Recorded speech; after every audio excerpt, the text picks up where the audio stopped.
Hello and welcome to part 2. What I failed to mention in the first video was that, or what I failed to go over because I ran out of time, was there's this Wikipedia article that gives us kind of the official take. So can we just calm our minds and not worry about conspiracies? Good old trusty Wikipedia will give us the answers. Let's see how it fares. So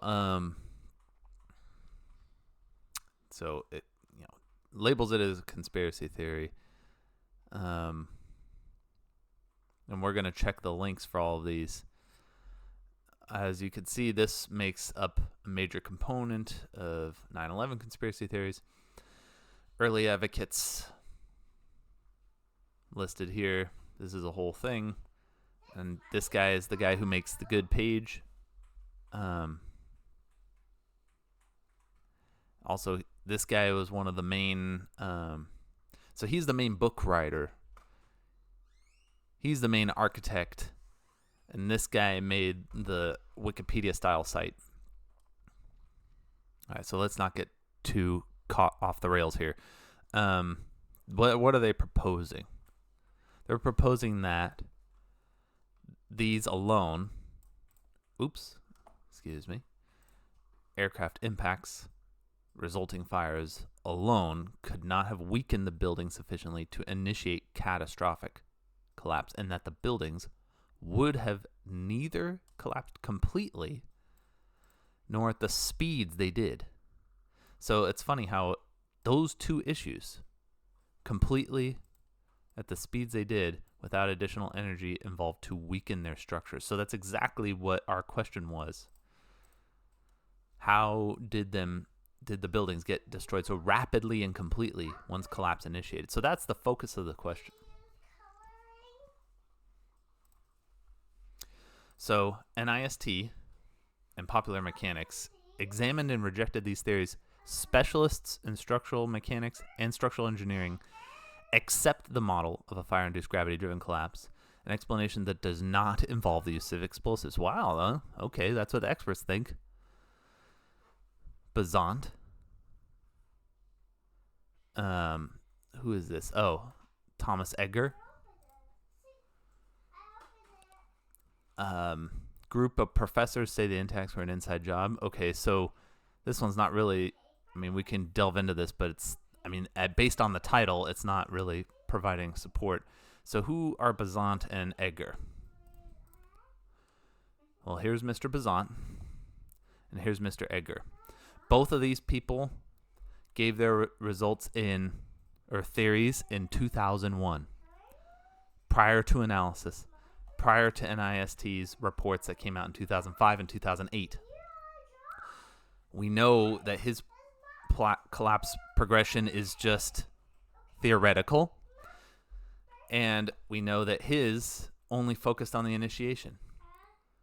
So 1D oversimplified model and an initiation are used in Wikipedia to be the justification that, all the experts think that it was gravity and driven. NIST found no corroborating evidence for alternative hypotheses using explosives prior. So this link from 2006, a couple years later, they were pressed and they admitted they never looked for any evidence in the debris, which is standard protocol for any failure of a structure that has fire involved, like even small residential structures. So here's Mr. Besant again. Here's Edgar again, listed. I don't know who this guy is. Let's follow this link.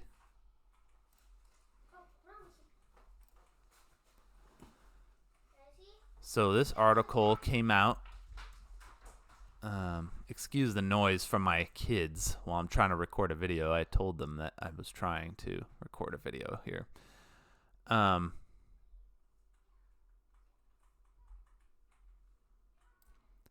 This guy, a professor of fire protection at the University of Maryland, questioned how NIST was able to definitively rule out explosives. They don't have the expertise on explosives, so I don't know how they came to that conclusion. He's a frequent critic of the agency, where he formerly worked as chief of its fire and science and engineering division. He didn't personally believe that they played a role. He said that they wasted time employing outside experts to consider it. Sounds like this guy is just a NIST hater, because NIST didn't employ outside experts to consider it. At least examine, maybe consider. I think they did do a simulation of what might happen if they used it, and they used conventional explosives, not nanothermite or incendiaries. So yeah, they're dismissing. So these are representatives of institutions, which they're not actually giving any content or answer. They're just saying, this guy's saying, I don't think so. I'm going to assume, based on my understanding, analysis of the initiation, which was very premature and was not part of the official narrative. And then this guy, one-dimensional. If it's one-dimensional, you are shoehorning in things like symmetry, which are anomalous in a 3D model, but make perfect sense in a one-dimensional model. Not to mention all the other issues with it. So, luckily in this article, they suggested that superthermite may have been used with access to materials and building themselves. And then in April 2009, 7 authors published a paper causing the editor to resign, as she accused the publisher of printing it without her knowledge. Well, that's weird. This article was titled Active Thermitic Material Discovered in the Dust of the World Trade Center Catastrophe. Sorry if you have to. Hey, Rosie, you're making a lot of noise and I'm recording a video right now. 3-year-olds. NIST responded that there was no clear chain of custody to prove that the 4 samples of dust came from the World Trade Center site. Jones invited NIST to conduct their own studies using their known chain of custody, but NIST did not investigate. Yeah. This is more of a history of the ideas.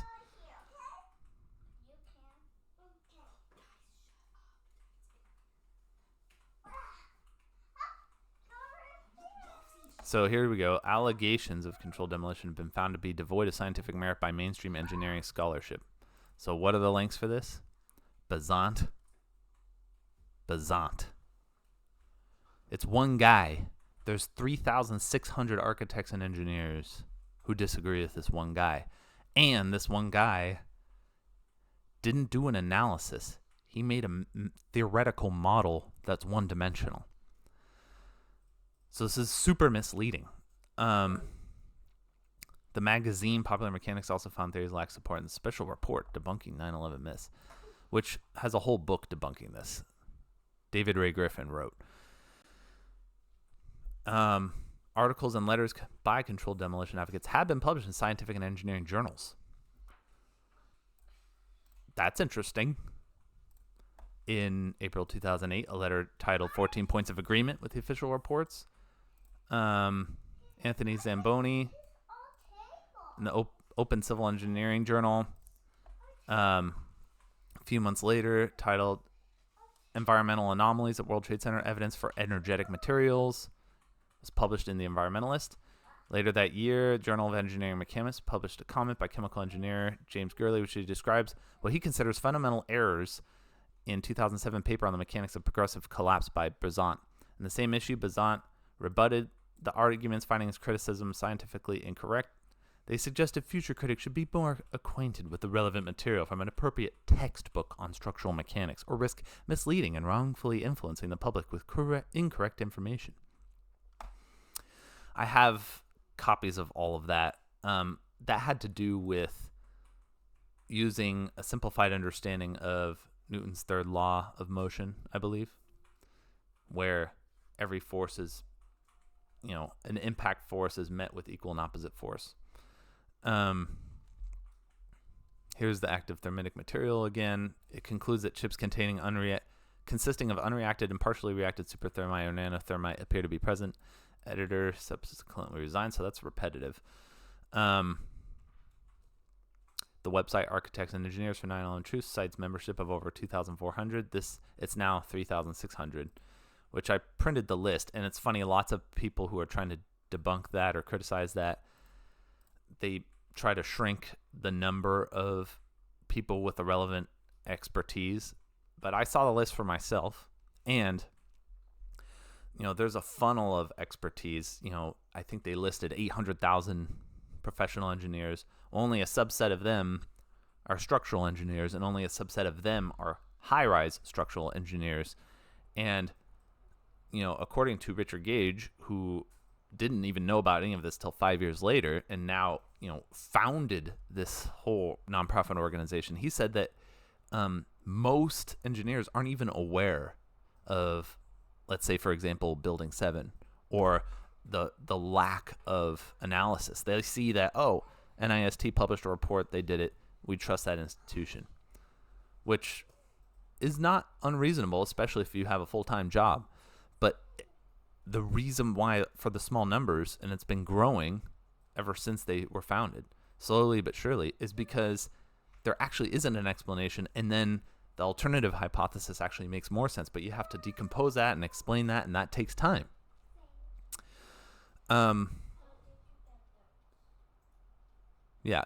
This is more of the history of how, documentaries such as 9/11 Blueprint for Truth by Richard Gage. While mainstream press has a significant history of dismissing conspiracy theories, the theory has been supported by a number of popular actors, musicians, and politicians. Yeah, who cares what they think?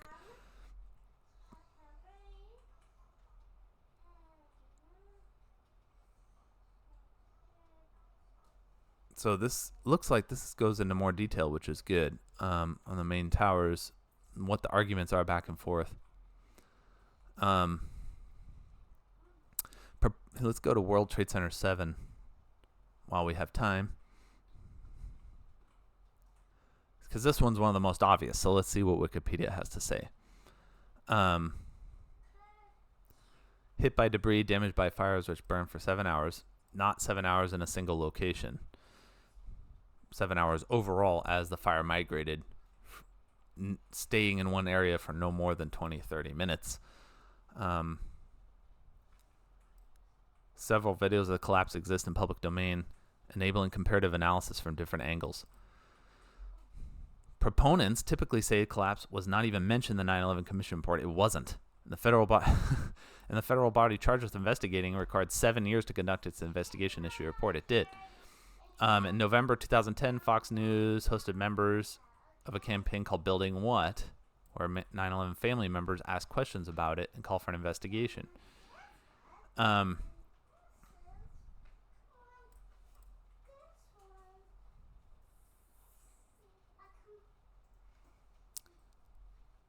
Okay, I'm just reading this for the first time now. I'm looking for something interesting to point out and debunk here.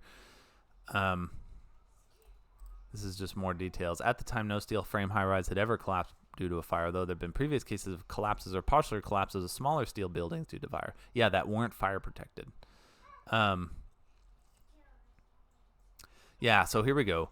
The ability of such a building to be completely destroyed by fire would be demonstrated by the collapse of the Plasco building in Tehran and the Wilton building. So both of these, especially this one, there was like 4 columns. Most of it was concrete. The floors extended out. And this had been like a squatter building. And so it wasn't maintained. The elevator shafts were open, providing a free flow of oxygen to all the fire. And it didn't collapse the way World Trade Center 7 did. It was, it kind of crumbled to the ground, not clean, symmetrical roof line collapse. You can look up videos for it. This one's much stranger. When I first watched it, I'm like, that's weird. There's like lots of banging and flashing, and I'm like, what the hell's going on? The AE architects and engineers for 9/11 Truth actually think there's reason to suspect this one was also covertly demolished.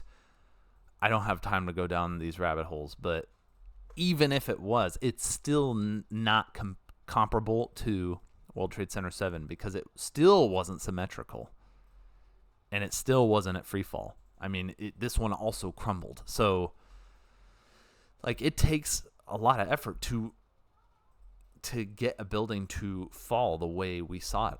World Trade Center 7. BBC reported the collapse 20 minutes before it actually fell. It's a very small and very honest mistake. The whole pull it thing. And as we know within this report already, it's just on the initiation. And then University of Alaska Fairbanks led a 4-year investigation, structural revaluation, taking advantage of the improvement in computing resources since the NIST study. It provides a 256 gigabyte downloadable file that contains all input data, results data, simulations that were used or generated during this study. They concluded in their final report that the fire did not cause the collapse of World Trade Center 7, contrary to the conclusion of NIST and private engineering firms. Secondary conclusion is that it was a global failure involving the near simultaneous failure of every column in the building. So this hasn't been debunked yet. And all their input data is public. NIST's is not. ASCE issued a statement calling for further discussion of NIST recommendations. Published a statement in 2002 welcoming the FEMA report, knowing they expressed similar views. Brigham Young, where Stephen Jones is from, was like, we don't like him talking about this, so he left. Bazant, who released his analysis 2 days after the event, his mathematical 1D.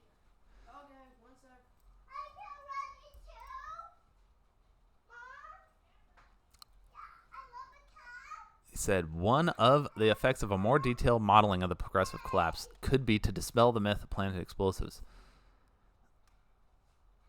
Indeed, they proposed examining data from controlled demolitions in order to better model the progressive collapse of the tower, suggesting that progressive collapse and controlled demolition are not separate modes of failure. So it's interesting that they say that, because progressive collapse by gravity means that the structural resistance was overcome by gravity alone and was destroyed by gravity alone, versus it artificially removed ahead of time. It makes a big difference. Here we go, Thomas Egger again with his initiation thing.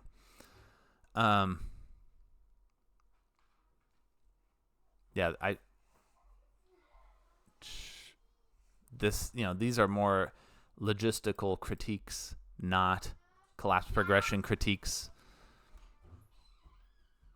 Upon presentation of the NIST detailed report, Richard Gage, how much longer do we have to endure a cover-up of how Building 7 was destroyed? Shyam Sundar, lead NIST investigator, said he could not explain why skepticism wouldn't die. I'm really not a psychologist, he said. Our job is to come up with the best science. So, once again, ad hominem, not providing an answer, only providing an answer to the initiation, which isn't even addressing the question. So, nothing good from Wikipedia as far as I can tell.